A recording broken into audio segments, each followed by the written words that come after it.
दत्तांच्या जवळ गाय का असते तर दत्तांच्या बाजूला दिसणारी गाय ही सामान्य नाही तर ती कामधेनू म्हणून ओळखली जाते। कामधेनूला इच्छाधारी, सर्व काही देणारी, सर्वांचे रक्षण करणारी दिव्य गाय मानले जाते। कामधेनू हे सर्वांचे पालन पोषण करते। दत्तात्रेय हे पालक, रक्षणकर्ता, देवता म्हणून ओळखले जातात।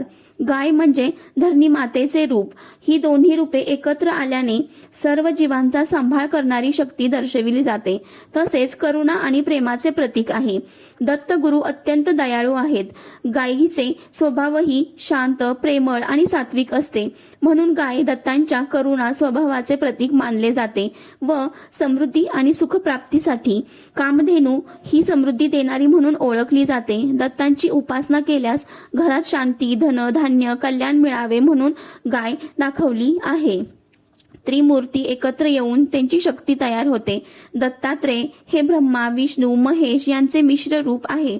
कामधेनू देखील स्वर्गातून आलेली दिव्य माता आहे। दोन्ही देवी शक्तीचे मिलन खूप पवित्र मानले जाते।